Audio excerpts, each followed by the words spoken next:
எல்லாருக்கும் வணக்கம். நாங்க இன்னைக்கு திருவருட்பயனில குறள் 92 பார்க்க போறோம். குறள் என்னண்டா, ஐந்தொழிலும் காரணர்கள் ஆம் தொழிலும் போகம் நுகர் வெண்தொழிலும் மேவார் மிக. சொற்பொருள் விளக்கத்தை நான் கடைசியில சொல்றேன். இப்ப என்ன விளக்கம் என்று பார்த்தோம்டா, இந்த குறளுக்கு என்ன கருத்துண்டா, சிவ சிவசமவாத சைவர் என்பவரை முன்னே நாம் அறிந்துள்ளோம். நாங்க முந்தின குறள்கள்ல சைவர்கள் எத்தனை வகை என்ன மாதிரி என்று பார்த்தினாங்க. அதுல சிவம் சமவாத சைவர் பற்றியும் வந்தது அந்த குறள்ல. அதைத்தான் சொல்லினேன், நாங்க முன்னே அறிந்துள்ளோம். முத்தியில் ஆன்மா சிவனது எண்குணங்களையும் பெற்று சிவனோடு ஒப்ப நின்று அவனது ஐந்தொழில்களையும் செய்யும் என்பது அவர் கொள்கை. சிவசமவாத சைவற்ற கொள்கை என்னென்றா, ஆன்மா முத்தியில சிவனது எண் குணங்களை, சிவனுக்கு 8 குணங்கள் இருக்குதானே, அந்த எண் குணங்களையும் பெற்று சிவனோடு ஒப்ப நின்று சிவன் செய்கிற ஐந்தொழில்களையும் ஆன்மாவும் செய்யும் என்பதுதான் சிவசமவாத சைவற்ற கொள்கை.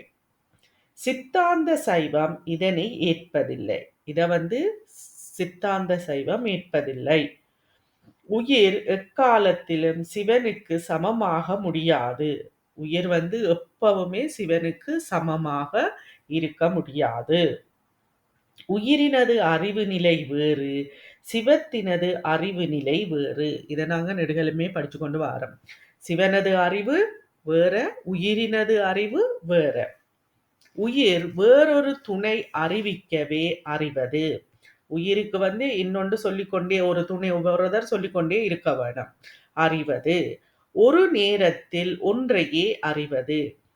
இவ்வாறு அறிவிக்க அறிதலும் ஒவ்வொன்றாய் அறிதலும் உயிரின் சிறப்புத்தன்மை ஆகும். உயிரின் சிறப்புத்தன்மை என்ன சொல்லுகிறான்? உயிருக்கு வேறொரு துணை அறிவிக்கத்தான் உயிர் அறியும். அதே நேரத்தில் ஒரு நேரத்தில் ஒன்றையே அறியும். ஒன்றொண்டத்தான் அறியும். ஒரு நேரத்தில் ஒன்றைத்தான் அறியும்.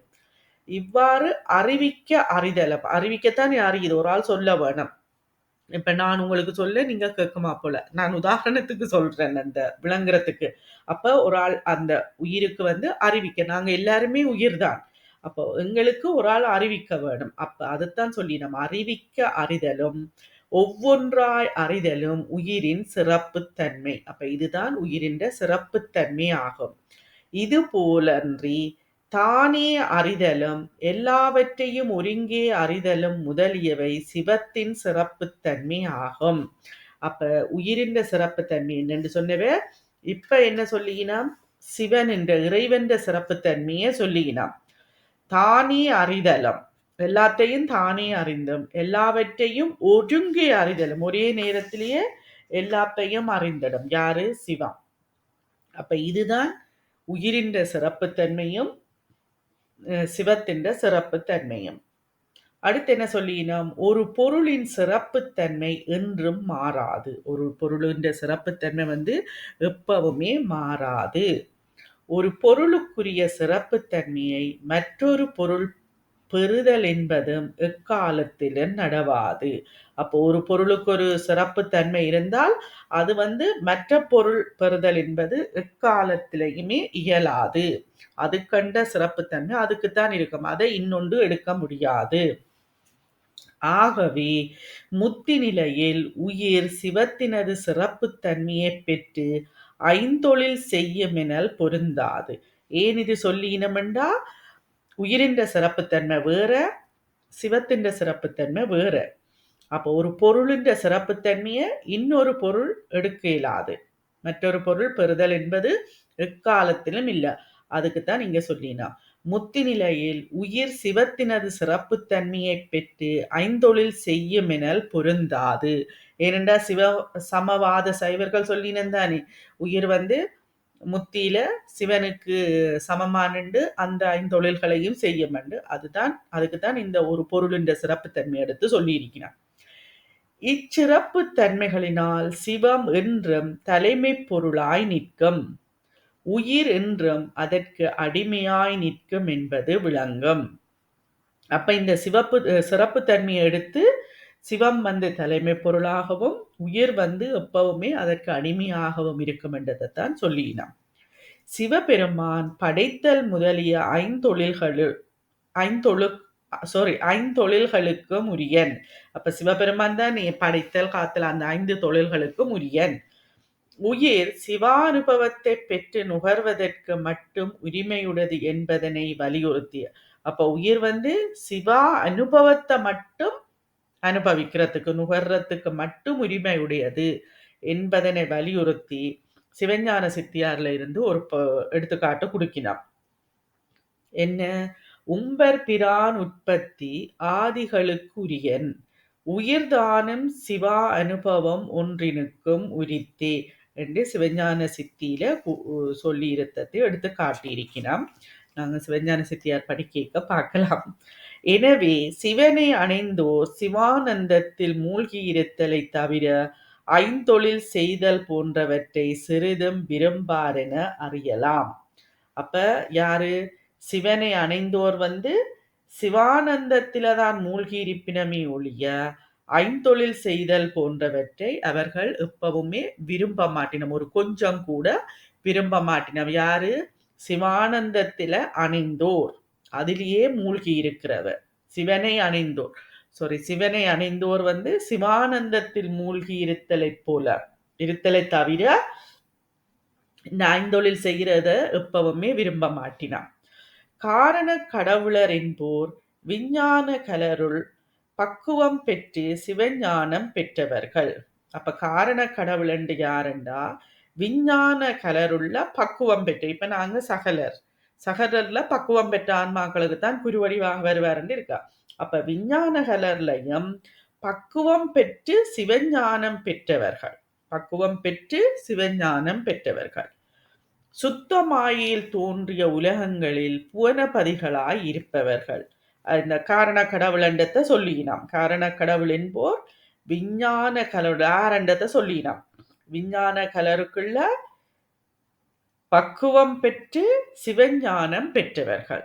இவர்கள் எங்க இருப்பினுமெண்டா சுத்தமாயில் தோன்றிய உலகங்களில். சுத்தமாயை நாங்க ஒவ்வொரு மாயையும் ஞாபகப்படுத்தி கொண்டு வர வேணும். அப்ப சுத்தமாயில் தோன்றிய உலகங்களில் ஒவ்வொரு மாயில ஒவ்வொரு உலகங்கள் இருக்கு. அப்ப 224 உலகங்கள் என்று சொல்லப்படுது. சிவப்பிரகாசத்துல எல்லாம் நாங்க விபரமா ஜனவரிக்கு படிக்கலாம். அப்ப சுத்தமாயில் தோன்றிய உலகங்களில் புவனபதிகளாய் இருப்பவர்கள். இவர்கள் எல்லாம் சுத்தமாயில் தோன்றின உலகங்கள்ல அங்க அதுக்கு ஒவ்வொருத்தரும் ஒவ்வொரு அதிபதியா இருப்பினம். நாங்கள் அங்க உண்மை விளக்கத்துல பார்த்தனாங்க தானே அசுத்த மாயைக்கு யார், சுத்த மாயைக்கு யார், பிரகிருதி மாயை என்று பார்த்தோம். அப்ப அனந்த தேவர், மந்திரேஸ்வரர், அணு சதாசிவர் என்போர் அத்தகைய தலைவர்கள். அப்ப அங்க புவனபதிகளாக இருக்கிறவைக்கு சொல்லி இருக்கிற பேர் யாரு? அனந்த தேவர், மந்திர மகேஸ்வரர், அணு சதாசிவர் என்போர் என்று சொல்லி இருக்கு. அத்தகைய தலைவர்கள். மலன் நீங்க பெற்றார் ஆயினும் மல வாசனை நீங்காமையால் அதிகாரத்திலும் போகத்திலும் சிறிது இச்சை உடையவராய் இருப்பர். அப்ப அவர்களுக்கு மலம் நீங்கினாலும் மல வாசனை நீங்கில. இப்ப நான் நெடுகளும் உங்களுக்கு சொல்லுவேன். இப்ப பெருங்காய டப்பாவுக்குள்ள பெருங்காயத்தை நாங்கள் எடுத்து பாவிச்சாலும் அந்த பெருங்காய வாசனை அந்த டப்பாவில் அந்த டின்னிலோ போத்தில இருக்கும். அதே போல நாங்க பெர்ஃப்யூம் அதுகளை பாவிக்கையும் அது பாவிச்சு முடிச்சாலும் அந்த பாட்டில் வந்து நல்ல அந்த பெர்ஃப்யூம் ஸ்மெல்லோட இருக்கும், வாசத்தோட மனம். அப்ப இங்கேயும் இவர்களுக்கு மலம் நீங்கினாலும் மல வாசனை நீங்கேலே. அவர்களுக்கு மல வாசனை நீங்கேல். அதனால அதிகாரத்திலும் போகத்திலும் சிறிது இச்சை உடையவராயிருப்பர். அப்ப அவர்களுக்கு அங்க அதிகார ஆசையும் பெறும், அதிகாரத்திலையும் போகத்திலையும் சிறிது இச்சை ஆசையோட இருப்பவர்கள். அந்த ரெண்டிலும் அதிகாரத்திலையும் போகத்திலையும். யாரு? இந்த காரண கடவுளர்கள். இவர்கள் சிவபெருமானது ஆணியை பெற்று தத்தம் அதிகார எல்லைக்கு உட்பட்டு வாழும் ஆன்மாக்களிடத்தில் படைத்தல் முதலிய தொழில்களை செய்வர்.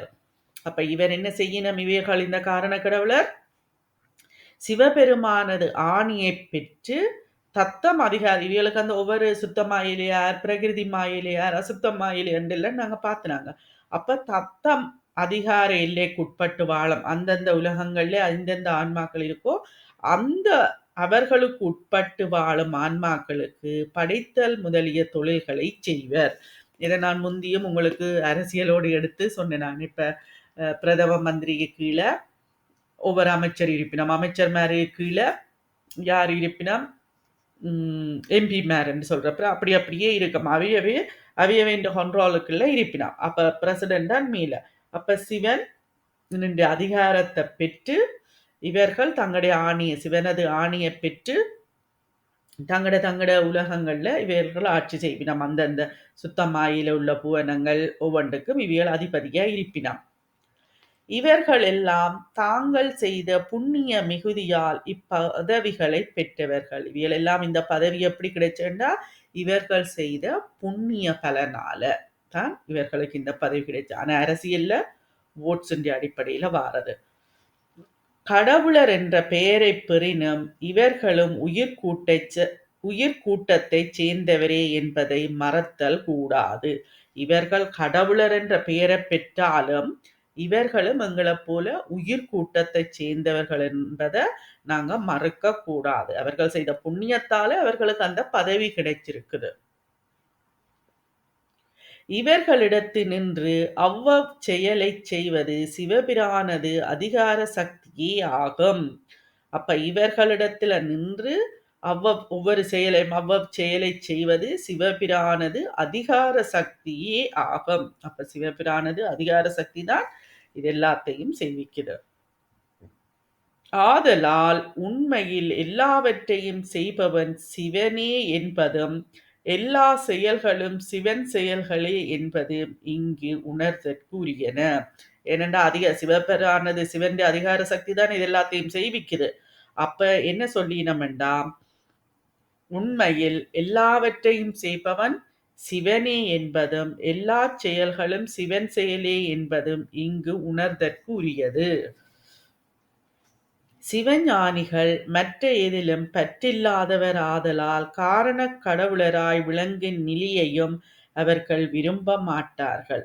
அப்ப இது சிவஞானிகள், அங்க காரண கடவுளர்கள் வேறு, அவர்களுக்கு அங்க மேல வாசனை.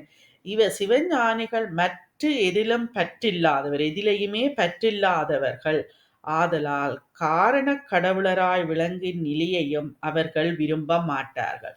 இந்த சிவஞானிகள் காரண கடவுளா விளங்குற இதை அவர்கள் விரும்ப மாட்டினோம். ஏன்னா அங்க காரண கடவுளர்களுக்கு அதிகாரத்திலும் போகத்திலையும் இச்சை இருக்குதுன்னு பார்த்துனாங்க. இவர்களுக்கு எதுவுமே இருக்காது, இதிலையும் பற்றே இருக்காது.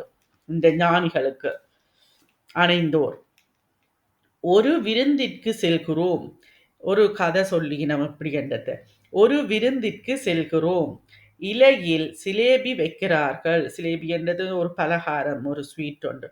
அதன் தித்திப்பில் நாக்கு திளைக்கிறது. மேலும் ஒன்று கேட்டு வாங்கி உண்ணுகிறோம். அதற்கு பிறகு சேமியா பாயாசம் வருகிறது. அதுவும் இனிமையானது தான். முதல் சிலேபி வச்சுட்டு பிறகு அது நல்ல சுவையாக இருக்கிறது. பிறகு இன்னும் ஒன்று கேட்டு வாங்கி சாப்பிடினோம். பிறகு சேமியா பாயாசம் வருகிறது, அதுவும் இனிமையானது. இங்கதான் என்ன சொல்லினோம், ஆனாலும் முதலில் மிக இனிமையான சிலேபியை உண்ட பிற்பாடு பாயாசம் சுவையாக இருப்பதில்லை. அப்ப பாயாசத்திலும் விட எது சுவை? ஜிலேபி. அது சிலேபின்னு சொல்லினோம். அதுதான் நல்ல இனிப்பா இருக்குது, நல்ல சுவை. அதனால பாயாசம் பிற்பாடு சுவையாக இருப்பதில்லை. அதனால் மீண்டும் பாயாசம் கொண்டு வந்தால் அதனை வேண்டாம் என்கிறோம். முதல் சிலேபியா வாங்கி சாப்பிட்டு பிறகு வேண்டி சாப்பிட்டவ பிறகு பாயாசம் வரைக்க ரெண்டாம் தரம் வரைக்கும் வேண்டாம் வந்துட்டினம் பாயாசம். ஏனென்றா சேமியா பாயாசம் அது நல்ல ருசி அண்டு சிலேபி. அத மாதிரி ஏன் இது சொல்லினமெண்டா, அற்பமான உணவிலேயே ஒன்று மிக இனியதானால் மற்றொன்று சுவை இழந்து விடுவதை பார்க்கிறோம். அற்பமான இந்த உணவை அற்பம் என்று சொல்லினாம்.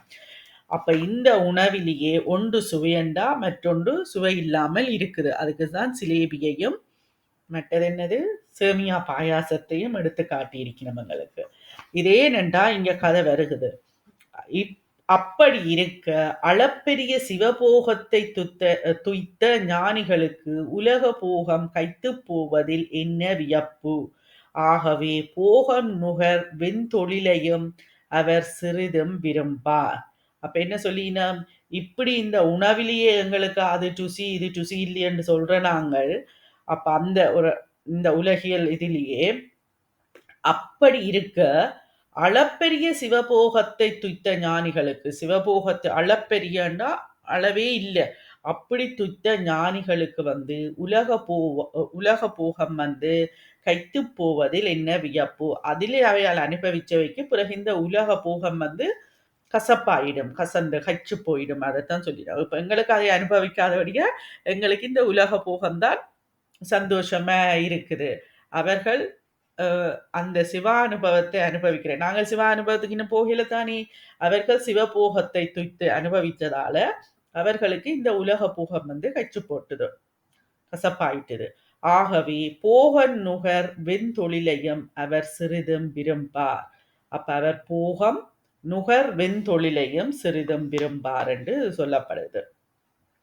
உலக போகம் என்பது விருப்பு வெறுப்போடு நுகரப்படுவது. உலக போகம் வந்து விருப்பு வெறுப்போட நுகரப்படுவதை அனுபவிக்கிறது.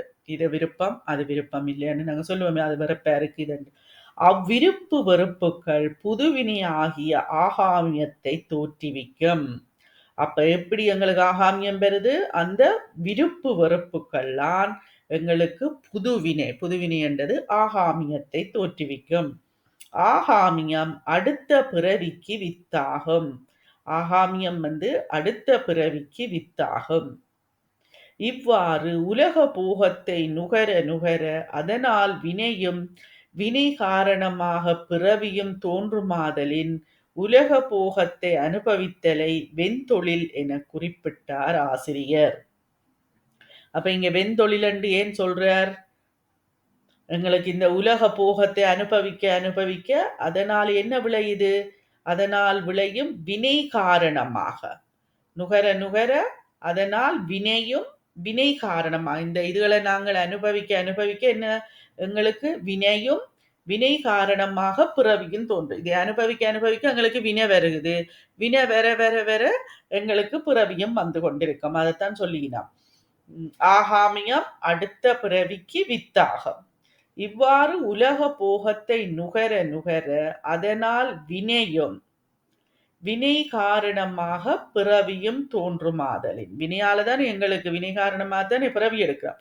அப்ப வினையும் வினை காரணமாக பிறவியும் தோன்றுமாதலின் உலக போகத்தை அனுபவித்தலை வெண்தொழில் என குறிப்பிட்டார் ஆசிரியர். அப்ப வெண்தொழில் என்று குறிப்பிட்டது இதுக்குத்தான். வினையும் வினை காரணமாக பிறவியும் தோன்றுதலால உலக போகத்தை அனுபவித்தலை உலக போகத்தை அனுபவிக்கிறதால வெண்தொழில் என குறிப்பிட்டார் ஆசிரியர். எல்லையின்றி பெருகுகிற சிவானந்த வெள்ளத்தில் திளைத்த பெருமக்கள் வேறொன்றையும் விரும்பார் என்பது இதனால் விளங்கும். அப்ப எல்லையின்றி இருக்கு, எல்லையே இல்லாமல் இருக்கிறது. ஒவ்வொன்றுக்கும் எல்லை இருக்கு. ஆனா இறை இன்பத்துக்கு எல்லை இல்லை. உலக இன்பம் இறை இன்பம் என்று பார்த்தினாங்க. அப்ப எல்லையின்றி பெருகுகிற சிவானந்த வெள்ளத்தில் திளைத்த பெருமக்கள் வேறொன்றையும் விரும்பார் என்பது இதனால் விளங்கும். இதுக்கும் திருவாசகத்தில இருந்தும் தேவாரத்தில இருந்தும் எடுத்துக்காட்டு சொல்லியிருக்கிறோம். கொள்ளேன் புரந்தரன்மால் அயன் வாழ்வு என்று திருவாசகம். போகம் வேண்டி வேண்டிலேன் புரந்தாதி இன்பமும் என்றது இன்னொரு திருவாசகம். திருவாசகத்துல தான் ஒவ்வொரு எடுத்துக்காட்டுகள் இருக்குது. வேண்டேன் புகழ் வேண்டேன் செல்வம் வேண்டேன் மண்ணும் விண்ணும் திருவாசகம். திருவாசகம் படிக்க நாங்க இது எங்க வருதுன்னு பார்க்கலாம். அப்ப அடுத்தது தேவாரம். கொன்றை தொங்கலான் அடியார்க்கு சுவர்க்கங்கள் பொருளல்லவே என்று சம்பந்தர் தேவாரத்துல வருகிறது. என்பன போன்ற திருமொழிகளை அடியொற்றியே ஆசிரியர் இச்செய்யுளை அமைத்து கொண்டார் எனலாம். அப்ப இதுதான் இந்த விளக்கம் கொடுத்திருக்கிறோம். சொற்பொருள் என்ன சொல்லினோம்டா, ஐந்தொழில் என்றது சிவனை போலவே தாமும் ஐந்தொழில் செய்த சிவன் தானே ஐந்தொழில் செய்கிறார். அதை போல தாமும் செய்கிறது காரண கடவுளை. காரணர்கள் ஆம் தொழிலும் என்ற காரணர்கள் ஆம் தொழிலும் சிவனது ஆணியை பெற்று அவற்றுள் ஒவ்வொரு தொழிற்கு முதல்வராய் நின்று செய்தலையும். அப்ப சிவனது ஆணைய பெற்றுத்தானே பிரம்மா படைத்தல் காத்தல் என்று ஒவ்வொரு தரம் அஞ்சு தொழில் செய்யணும் ஒவ்வொரு கடவுளரும். போகம் நுகர் வெண்தொழிலும் என்றது முன்னை வினை பயனாக வருகிற உலக போகங்களை விருப்பு வெறுப்புடன் அனுபவிக்கின்ற கொடிய செயலை செய்தலையும். மிக மேவார் என்பது சிவனை அணைந்தோர் சிறிதும் விரும்பர். சிவனை அணைந்தவர்கள் இதை சிறிதும் விரும்ப மாட்டினம். இதுக்கு ஒட்டு மொத்தமாக பொருள் பார்த்தமெண்டா, படைத்தல் முதலிய ஐந்தொழில்கள் சிவனுக்குரியவை. அவனைப் போல தாமும் ஐந்தொழில் செய்தல் வேண்டும் என்ற விருப்பம் சிவனை அணைந்தோர்க்கு சிறிதும் ஏற்படுவதில்லை. சிவனை அணைந்தோர்க்கு சிறிதும் ஏற்படுவதில்லை. காரண கடவுளர் என்போர் சிவனது ஆணையைப் பெற்று படைத்தல் முதலிய தொழில்களுக்கு தலைவராய் நின்று செய்வர். காரண கடவுள் என்போர் சிவனது ஆணையைப் பெற்று இந்த 5 தொழில்களுக்கும் தலைவராக நின்று செய்வினார்.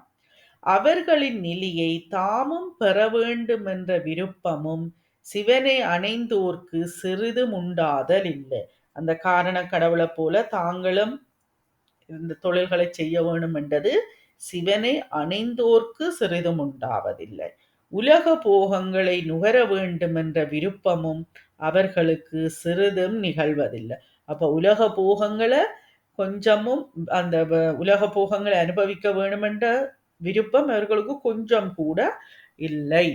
அப்ப இதைத்தான் இந்த ஐந்தொழிலும் காரணர்கள் ஆம் தொழிலும் போகம் நுகர் வெண்தொழிலும் மேவார் மிக என்று சொல்லப்பட்டிருக்குது 92வது குறள். 93 நாங்கள் அடுத்த வகுப்புல பார்க்கலாம். இவ்வளவு நேரமும் பொறுமையாக இருந்து கேட்ட எல்லோருக்கும் நன்றி.